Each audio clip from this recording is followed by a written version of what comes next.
The war between Russia and Ukraine has now entered a phase vastly different from the early years of the conflict. In early 2026, this war is no longer dominated by strategic surprises, lightning maneuvers, or the euphoria of momentary victory. What remains is a mature, cold, and highly rational conflict, a war of attrition where success is determined not by who moves fastest, but by who can endure longest with the most efficient system. To the casual observer of the map, many assume this war is stalemated. The front lines appear largely unchanged. There are no large arrows piercing deep into enemy territory. No major cities fall overnight. However, the reality on the ground is starkly different. The stability on the map conceals the daily brutality of combat. Artillery thumps relentlessly. FPV drones hunt targets in narrow trenches. Infantry moves in small groups, fighting for positions sometimes only tens of meters apart. This is pure attritional warfare. And in this type of war, Russia appears to be increasingly finding its rhythm. Unlike the early phases of the war, Russia is no longer pursuing dramatic, high-risk breakthroughs.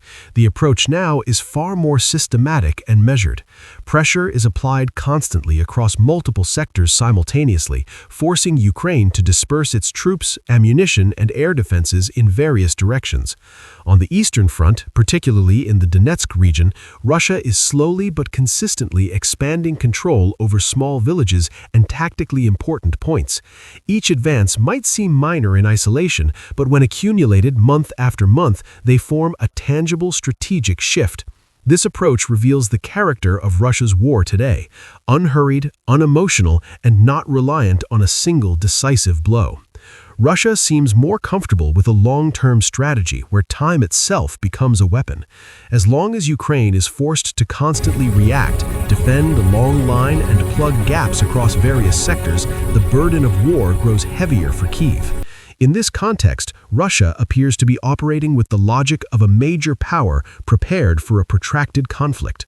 In the northern sector near Sumy and Kharkiv, Russia is implementing a buffer zone concept. The strategic goal is not merely territorial acquisition, but creating security depth for Russian territory itself.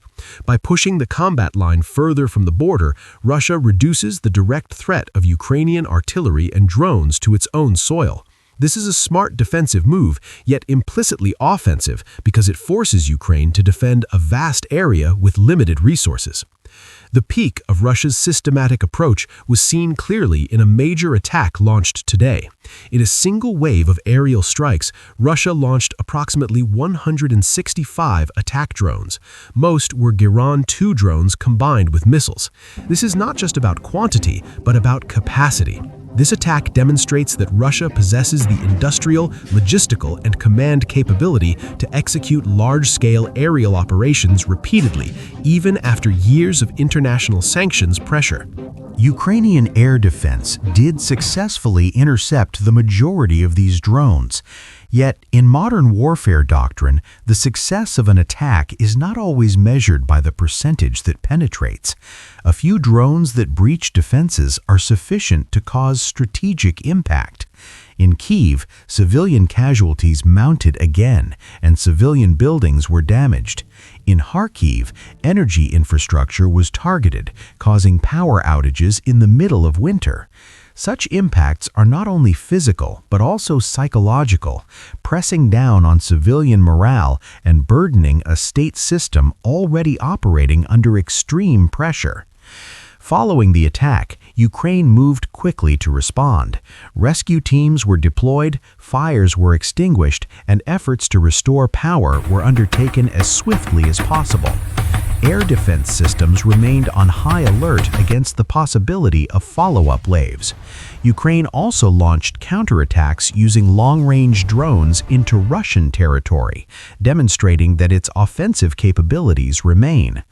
However, the reality on the ground reveals a fundamental difference. Ukraine must continue to react, while Russia holds greater freedom to dictate the tempo.